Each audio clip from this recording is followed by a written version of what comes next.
Hello, you two. I'm glad you got my letter. Duran's awake and waiting on the bench over there. I'm here if you need help. Just give me a shout. Don't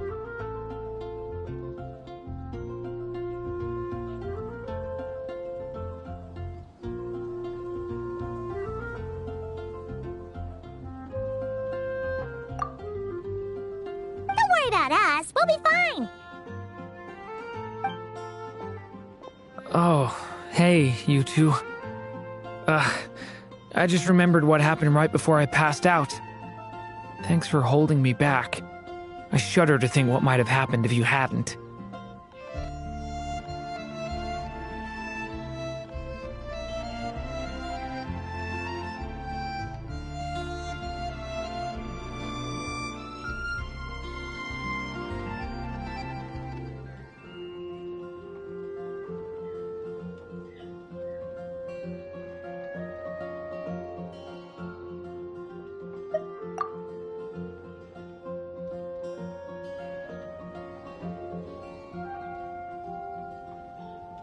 I'm fine now.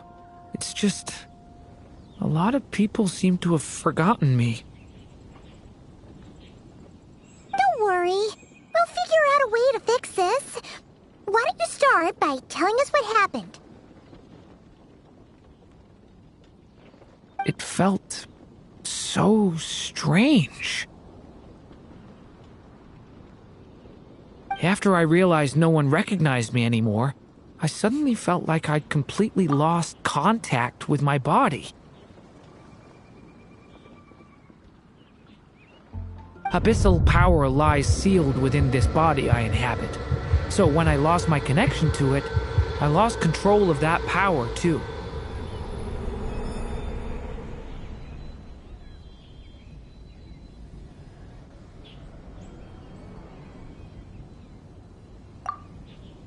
It wasn't until I heard everyone calling my name that I was able to reconnect with my body.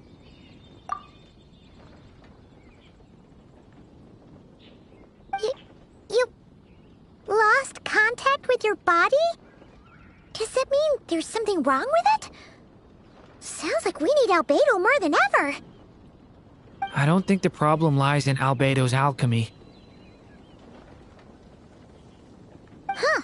But then, why are people forgetting you? Guess that's what we need to figure out.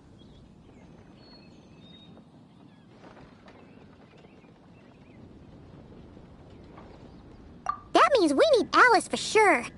But it's been ages and she still hasn't been in contact.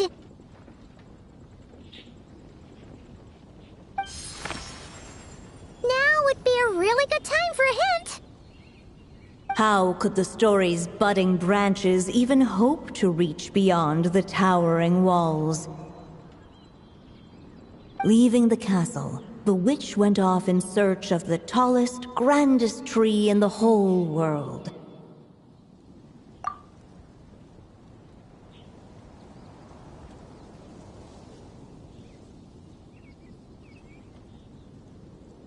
High up in the canopy of that tree, she sought a resting place, a refuge where the little sapling might take root.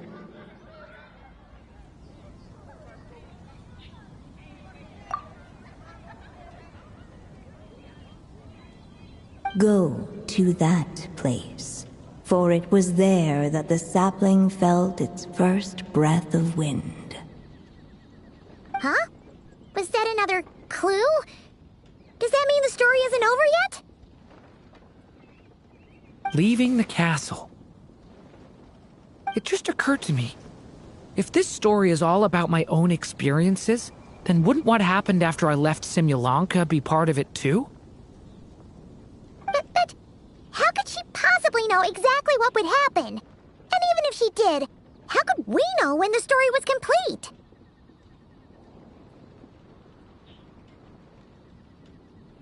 Yeah. Since we can't reach Alice right now, we'll just have to get to the bottom of this ourselves. But first, we gotta figure out where this riddle wants us to go. The tallest, grandest tree in the whole wide world. Huh. The only place that ever gave me that feeling was the one I ended up in right after leaving Simulanka.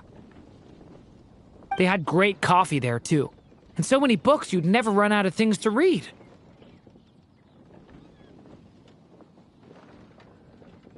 Think about it. Our search in Mondstadt began in a library, right?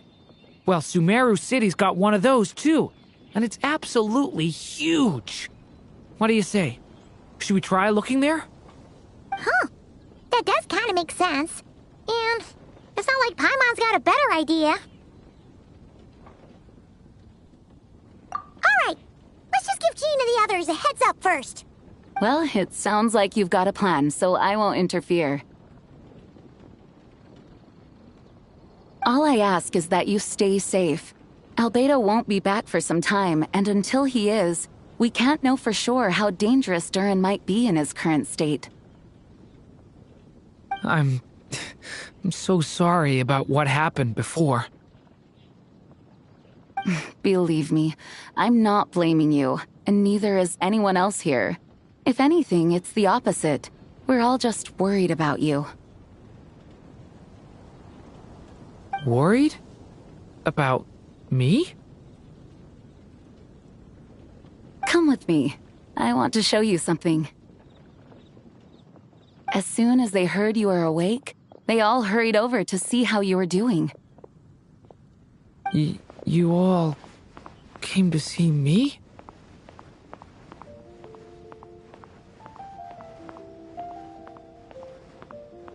A little birdie told me you're working on finishing a storybook. So maybe all those people losing their memories is just a plot twist, waiting to be resolved. Miss Lisa, you always seem to know how to put my mind at ease. Please, everyone, don't worry about me. When I get back, I'll find a way to complete my mother's story, and the one we started, too.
Whew.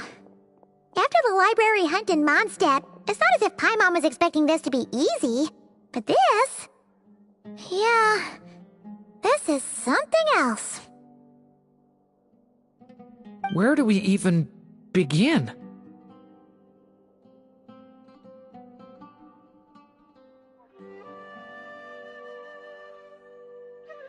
Even the clue this time seemed kind of cryptic.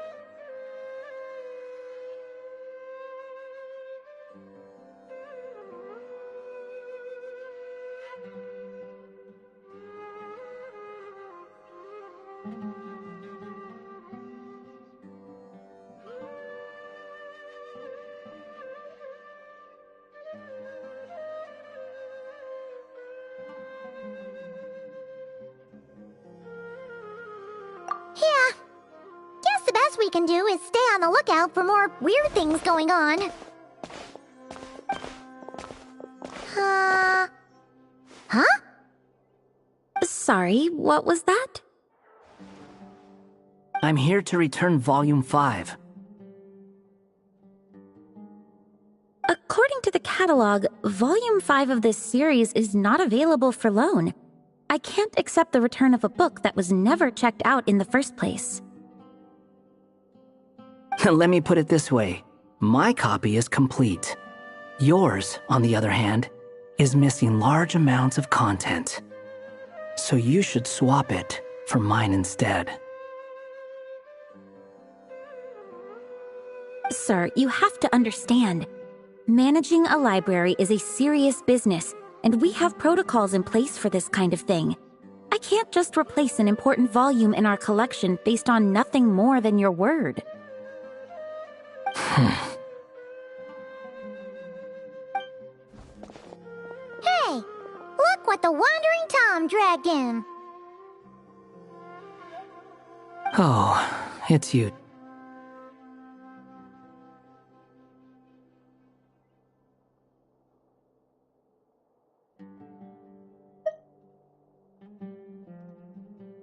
And, what is it you're doing here? I'm a traveling scholar, as you know. Isn't a library the most natural place for me to be? Well, the last time we saw you was all the way in Not Cry. Paimon just didn't expect to suddenly see you in Sumeru, that's all. There were some things I needed to come back and take care of. Some documents had gone missing, so I tracked them down, restored them to the original condition. And now, I'm here to return them.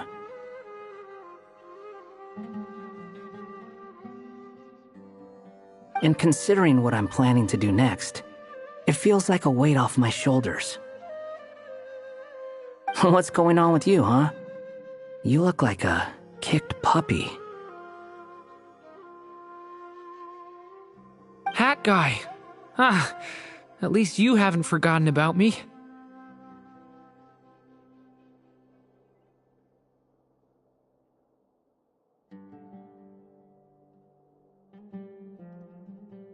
What's that supposed to mean?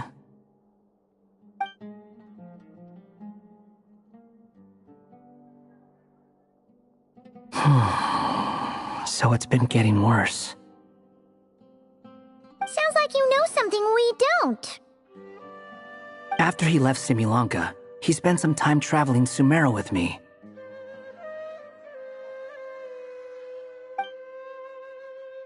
I was working on several texts at the time, and I stumbled upon something strange.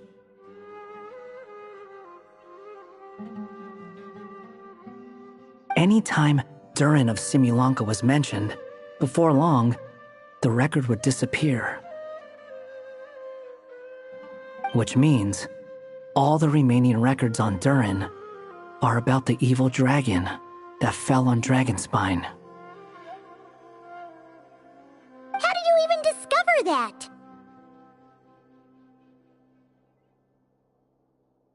If I remember correctly, Hat Guy loved the time he spent in Simulanka so much that he started writing a travel log.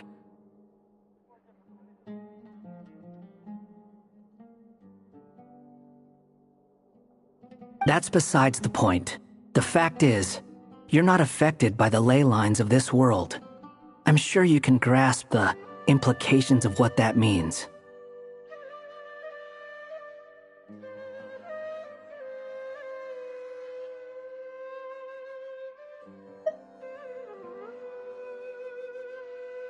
His case is different from mine. It's more like the world itself refuses to accept his existence. It started with a few written records, but now it sounds like it's spread to people who never met him or didn't know him well. At this rate, the whole world might forget him altogether.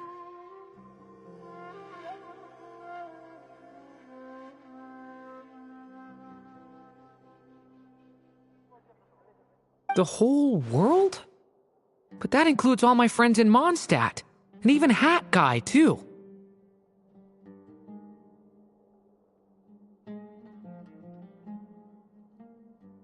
So that's what you've been worried about all this time? Why didn't you just tell me?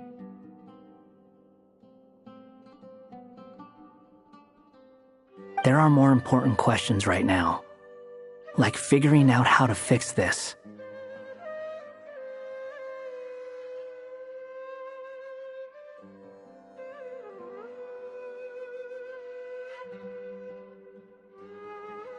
That mage clearly cared a lot about her child.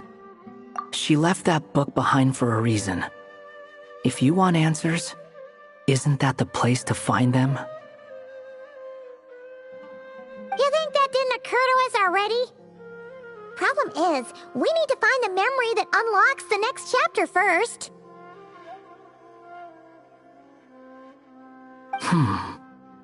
Mind if I take a look?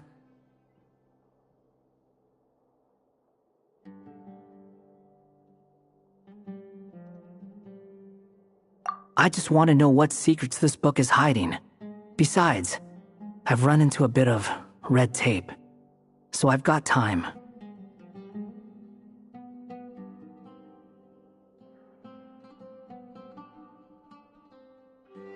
Of course. Be my guest.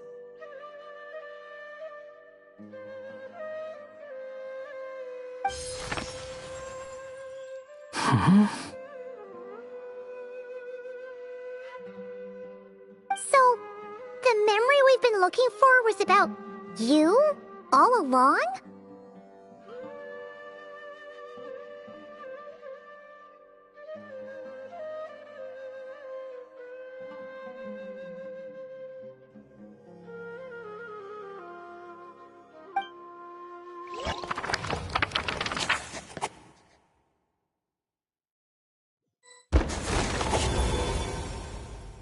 The little dragon became companions with a stray cat with dark blue fur. It was a friendship born of all they had in common.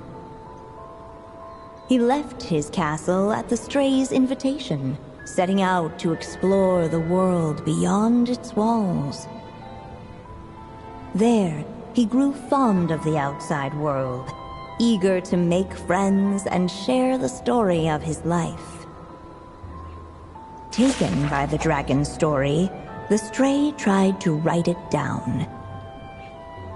But he soon realized that no matter how he tried, it would always warp into the evil dragon's tale.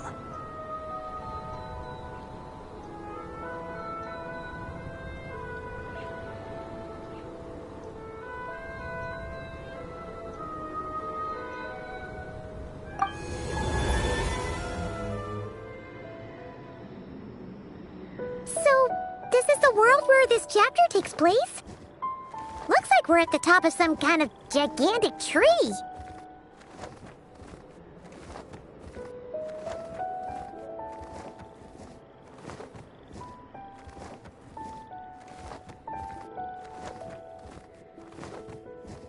This one must be about what happened to me when I first arrived in Tevat. No wonder the memory that unlocked it was about Hat Guy. Most of my memories from that period were.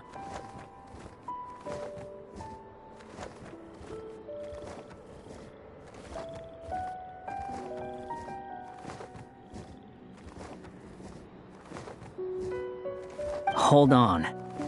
Anyone want to explain how I ended up looking like this?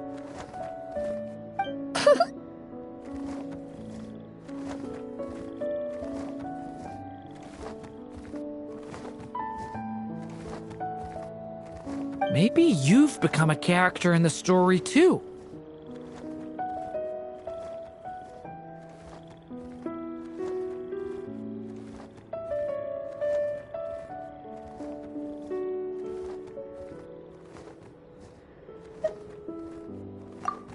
You see me as a stray cat?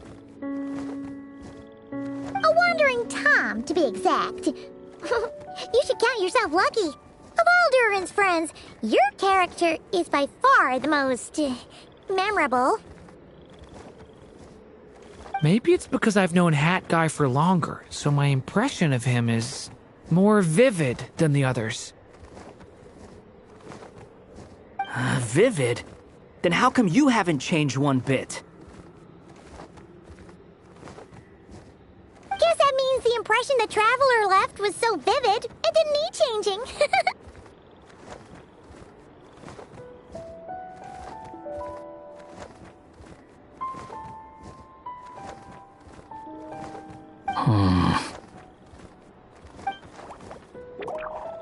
Hello, everyone! Ready for today's adventure? It's the storybook, Durin! Oh. So you're not playing yourself in this one?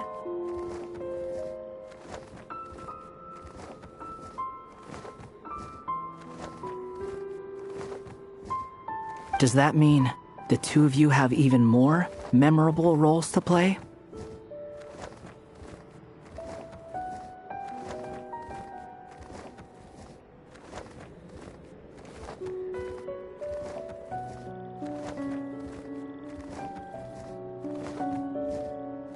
Where are we going today, kitty cat? Whatever. Just follow me. Same as always.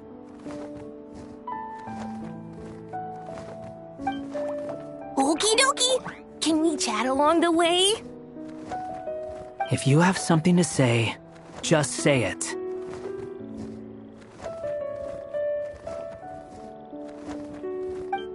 Was that seriously how the two of you communicated when you first got here?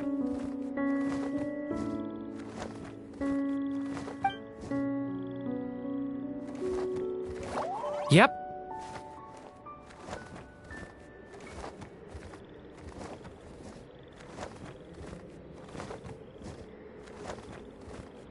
Anyway, how do we get ourselves out of here?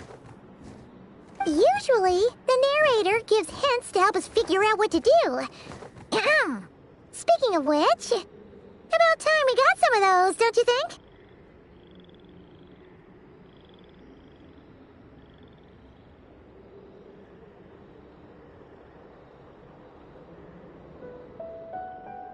The story's vines had woven themselves together into a giant tree, the boughs of which a little storyless dragon now paced, homeless among its leaves.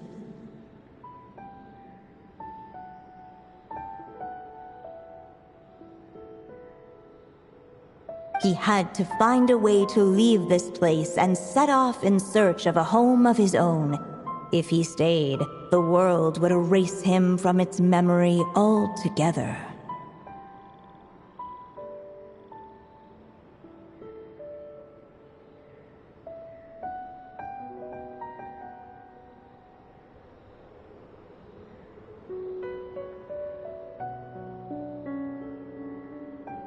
To leave this place. But where am I supposed to go?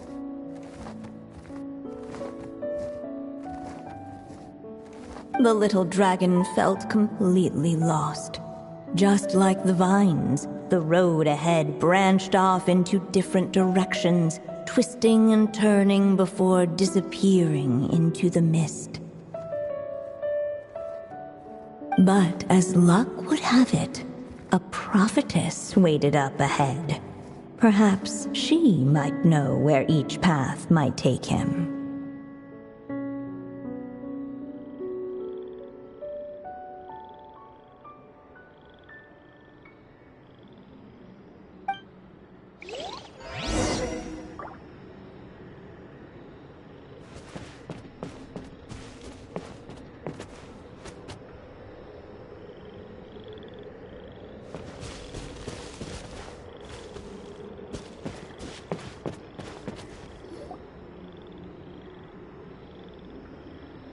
Oh, you must be the little lost dragon. It's true. My friends and I are lost. This meeting was no accident. The prophetess was in fact the seer witch, here to present her promised gift.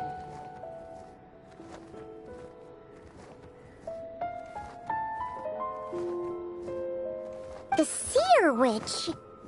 Oh yeah! That's Mona's teacher, right? The old hag? Insolent child. I am the seer witch, your prophetess, not some old hag. Sorry!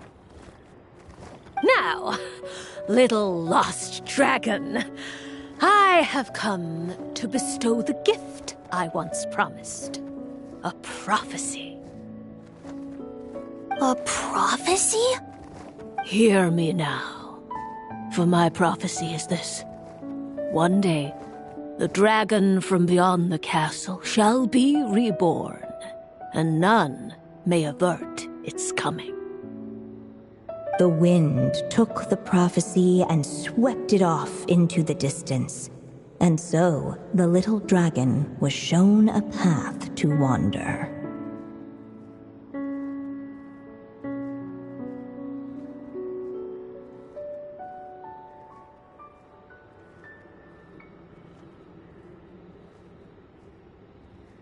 As far as I remember, once that alchemist from Mondstadt learned about the prophecy, he chose to stand with you against the evil dragon.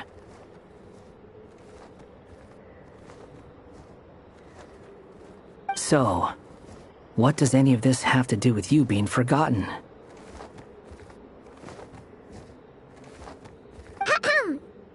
Oh, wise witch of prophecy. Could we trouble you with another question? As enigmatic as she was elegant, the seer witch spoke no more, for her thoughts had long since returned to the starry firmament above. Just when we actually needed her. The seer witch was my mother's friend, so the prophecy she just gave should turn out to be helpful.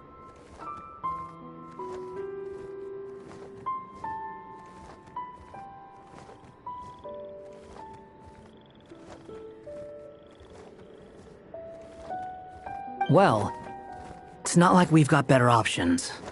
But, if all we need to do is leave this place, which path should we take? Why don't we take a look around?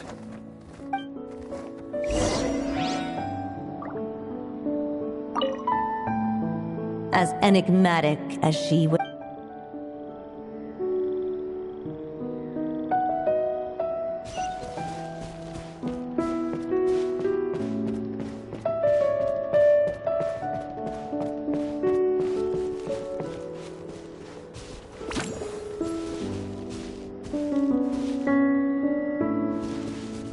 Unless the little dragon kept moving, eventually he would be forgotten.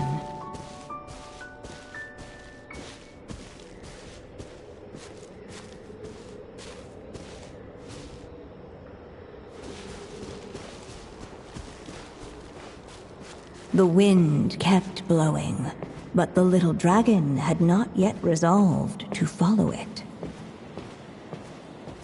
Before him lay a foggy path, and where it might lead he could not tell.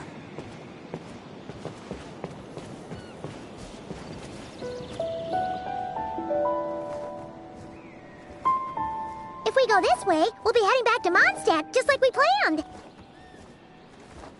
Out of all the options so far, this seems like the safest, right? At least we know what happens next. He helps stop the evil dragon from returning, gets a new body, makes a whole bunch of friends, who all just forget about him. But you didn't forget, Hat Guy. I'm just saying, choosing this path wouldn't solve the main problem. you'd still end up being forgotten. Huh.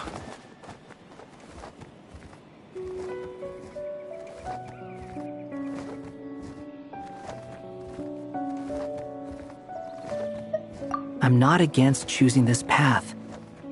I just wonder what secrets it might be hiding. Let me think about it.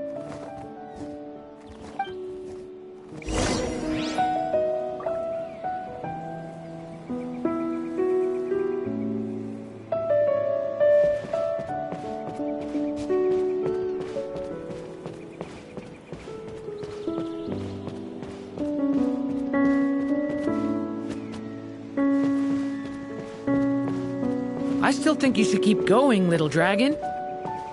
If you leave the castle, you can accomplish something amazing and make a bunch of friends along the way. Really? Then let's go! Unable to preserve his story, the little dragon wandered astray. Fortunately for him, a certain prophetess had left behind a prophecy to guide him. The wind took the prophecy and swept it off into the distance, and so the little dragon was shown a path to wander. Following the wind's guidance, the little dragon made his escape. In turn, the prophetess affirmed the little dragon's choice, leaving an extra secret as her parting gift. Now that you've made up your mind, I shall keep my promise by explaining Fate's little trick. Long, long ago, the gods of the high heavens gave the world outside the castle a magic of its own. They called it storytelling. It was a magic of almost unshakable power that governed how people met, grew close, and understood one another. Each person had a story meant for them and them alone, one whose ending was written in the heavens long ago. In truth, your story and the evil dragons are simply two versions of the same tale, and that is something the magic of storytelling cannot abide. Beyond the castle's walls, your story cannot take root, for the evil dragon's tale has done so already.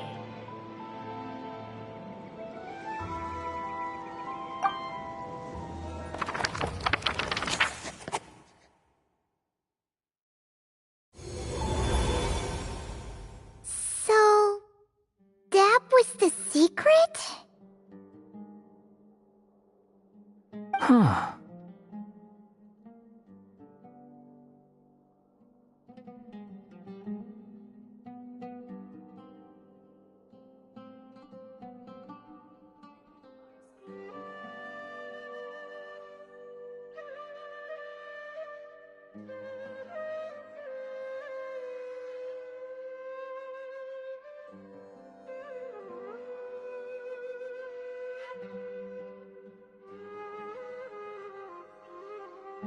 But what does that mean?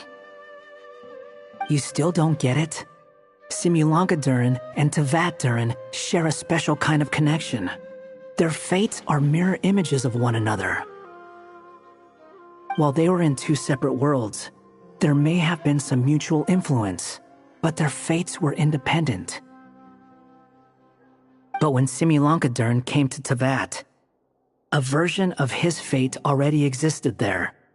So, how can two fates exist at the same time? The answer is, they can't. The rules of this world don't allow it. You can't return a book you never checked out in the first place.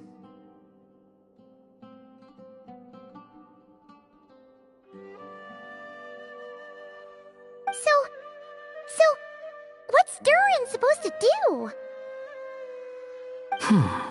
Those mages seem to have come up with quite the ingenious solution.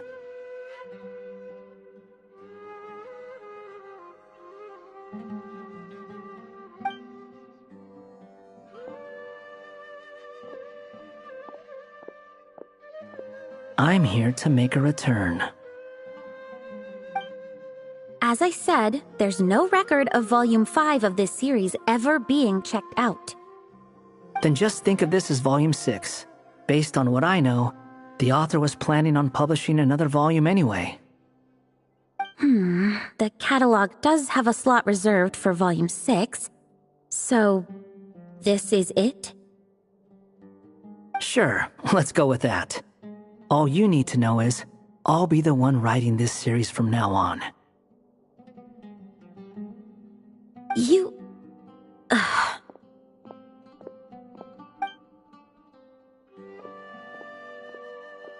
are you up to this time? Remember the red tape I mentioned before? Well, I just took care of it. Now, I guess you'll be off to see your alchemist friend? It should be pretty obvious by now. He has the answers you're looking for. Well, we do have a whole bunch of things to confirm with Rubedo, that's for sure.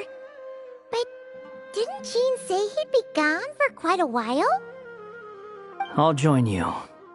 Just let me know when it's time to go. Hat guy? Don't sound so surprised. I'm part of this story too, aren't I? I'm just playing my role. Well, yeah. But it's not that. I just feel like you want to help, but something's holding you back. When I first realized you were being forgotten by the world, I thought it might be because you spent too much time with me. I even thought cutting our ties might be the only way to fix it.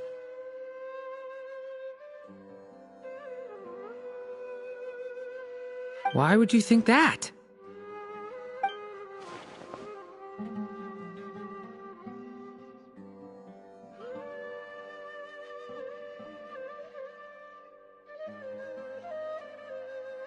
It doesn't matter now. Judging from the answer this book has given us, I was probably overthinking it.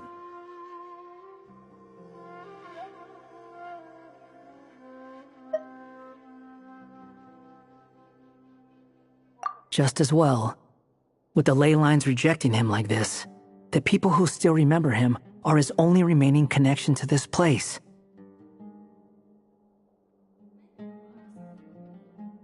If that last fragile tie was broken, who can say what devastation his unbound body might unleash? And to think I'm one of the people keeping you here, instrumental in helping change your fate. Can't say I saw it coming.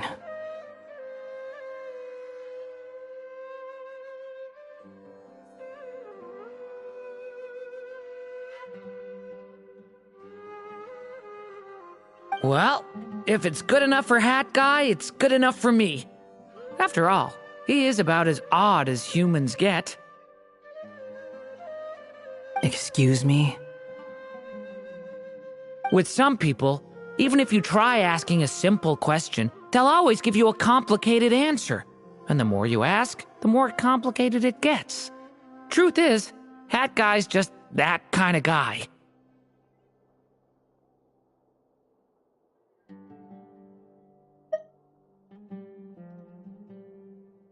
Whatever. All I needed was a yes or no, so we can quit it with all the back and forth.